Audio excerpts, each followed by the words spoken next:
नमस्कार दोस्तों, NetBeans IDE के परिचय पर ट्यूटोरियल में आपका स्वागत है। इस ट्यूटोरियल में मैं आपका नेटबीन्स के साथ बुनियादी शुरुआत से परिचय कराऊंगा। नेटबीन्स www.netbeans.org पर उपलब्ध फ्री और open source integrated development environment है। यह भिन्न घटकों के एकीकरण के लिए अनुमति देता है। कई स्क्रिप्टिंग लैंग्वेजेस और एडवांस्ड टेक्स्ट एडिटर्स का समर्थन करता है। यह प्रोजेक्ट बनाने और डिजाइन बनाने के लिए GUI भी प्रदान करता है तथा डेटाबेसेस को भी समर्थन करता है। इस ट्यूटोरियल को समझने के लिए जावा प्रोग्रामिंग लैंग्वेज की बुनियादी जानकारी जरूरी है। इस ट्यूटोरियल में स्टैंडर्ड प्रोग्रामिंग टर्मिनोलॉजीज का उपयोग किया गया है। नेटबीन्स के साथ शुरुआत के लिए मैं Linux operating system Ubuntu version 1104 और नेटबीन्स IDE वर्जन 711 का उपयोग कर रहा हूँ। इस ट्यूटोरियल में हम नेटबीन्स का संस्थापन देखेंगे। नेटबीन्स के इंटरफेस के साथ अच्छी तरह से परिचित होंगे और एक सैंपल जावा प्रोजेक्ट बनाएंगे। पहले IDE का संस्थापन देखते हैं। नेटबीन्स netbeans.org से डाउनलोड किया जा सकता है। यह ऑफिशियल मुख्य साइट है। साइट के मुख्य पेज पर डाउनलोड लिंक पर क्लिक करें। अगले पेज पर जो लोड होता है, अंतिम कॉलम में डाउनलोड लिंक पर क्लिक करें, जिसमें सभी समर्थित टेक्नोलॉजीज का डाउनलोड सम्मिलित है, जो कि ग्लासफिश सर्वर के साथ IDE द्वारा आवश्यक है। नेटबीन्स के संस्थापन को जावा डेवलपमेंट किट JDK के संस्थापन की भी आवश्यकता है, जिसे java.sun.com से डाउनलोड किया जा सकता है। यहाँ गेट जावा लिंक पर क्लिक करें तथा नेटबीन्स और JDK बंडल दोनों को डाउनलोड करने के लिए लिंक चुनें। अगला पेज जो लोड होता है, सेटअप फाइल चुनें जो आपके ऑपरेटिंग सिस्टम के अनुकूल हो। उबुंटू पर सेटअप फाइल .sh फाइल के रूप में डाउनलोड होती है, अर्थात शेल स्क्रिप्ट फाइल के रूप में। टर्मिनल पर जाकर इस फाइल को रन करें। विंडो या डायरेक्टरी पर जाएं जिसमें डाउनलोड की गई सेटअप फाइल है और प्रॉम्प्ट पर डाउनलोड फाइल के नाम के बाद sh टाइप करें और एंटर दबाएं।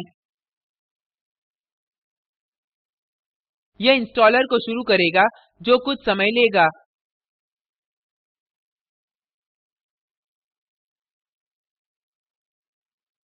इंस्टॉलर स्क्रीन पर दिखाई देता है। अपने सिस्टम पर IDE संस्थापन के लिए आप स्क्रीन पर दिए गए निर्देशों का अनुकरण कर सकते हैं।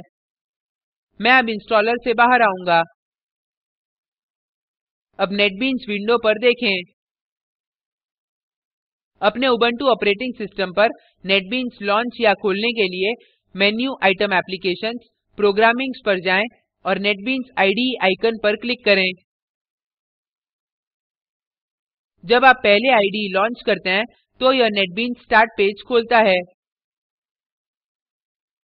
IDE विंडो में शामिल हैं मेन्यू बार में मेन्यूज, टूल बार्स और वर्कस्पेस जैसे file system window, runtime window और आउटपुट विंडो।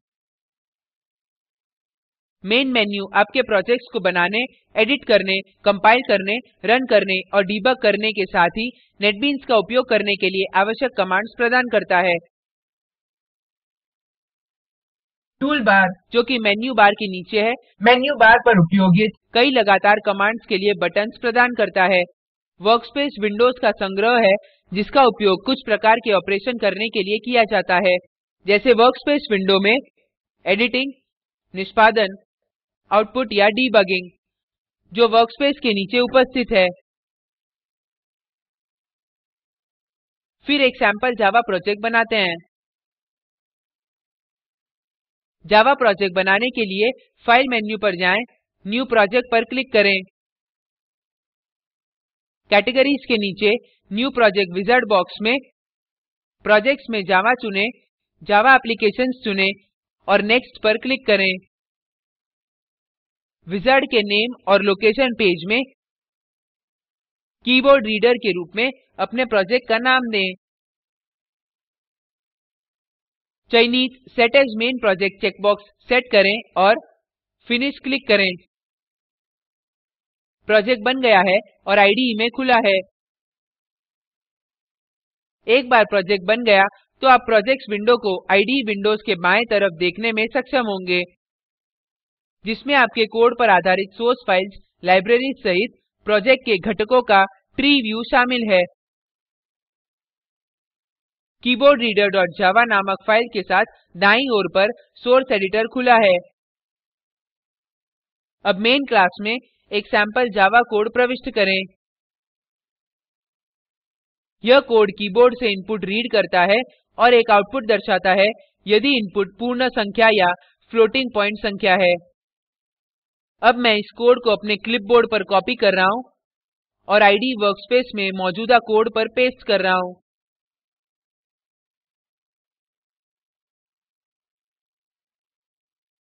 अगला स्टेप है हमारे प्रोजेक्ट को रन करना। नेटबीन्स IDE पर किसी भी प्रोजेक्ट को रन करने के लिए यहाँ 3 विधियां हैं। पहली विधि है, आप प्रोजेक्ट विंडो में प्रोजेक्ट नोड पर क्लिक कर सकते हैं और कॉन्टेक्सचुअल मेन्यू से रन चुन सकते हैं। या आप टूलबार पर जा सकते हैं और रन प्रोजेक्ट बटन पर क्लिक कर सकते हैं। या आप अपने कीबोर्ड पर प्रोजेक्ट्स को रन करने के लिए F6 कीज भी दबा सकते हैं। मैं प्रोजेक्ट नोड पर राइट क्लिक करता हूँ और रन विकल्प चुनता हूँ। जब आप जावा एप्लीकेशन रन करते हैं, IDE एप्लीकेशन कोड को बनाता और कंपाइल करता है और प्रोग्राम को आउटपुट विंडो में रन करता है, जो वर्कस्पेस के नीचे दिखाई देता है। IDE अब मुझसे कोई भी संख्या प्रविष्ट करने के लिए कहता है।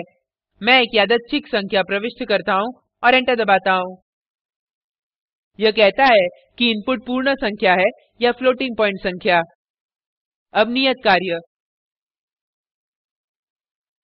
कीबोर्ड इनपुट रीडर प्रोजेक्ट के लिए एक्सटेंशन रूप में अन्य प्रोजेक्ट को परिवर्तित करें, अर्थात एक टेम्परेचर कन्वर्टर एप्लीकेशन जो एक इनपुट टेम्परेचर लेकर सेल्सियस से फ़ारेनहाइट में और इसके विपरीत में परिवर्तित करें और आउटपुट विंडो में परिवर्तित टेम्परेचर प्रदर्शित करें। मैंने पहले ही नियत कार्य बना लिया है। नियत कार्य को रन करें।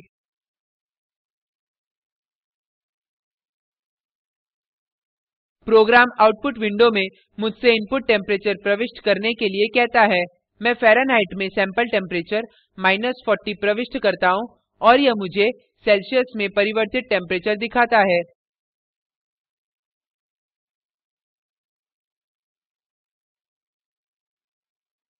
स्क्रीन पर प्रदर्शित लिंक पर उपलब्ध वीडियो देखें।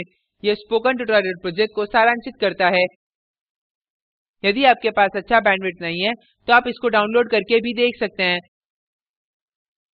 Spoken tutorial project team spoken tutorials का उपयोग करके कार्यशालाएं भी चलाती है।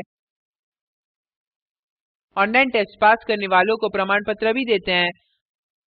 अधिक जानकारी के लिए contact@spoken-tutorial.org पर लिखें। Spoken tutorial project talk to a teacher project का हिस्सा है।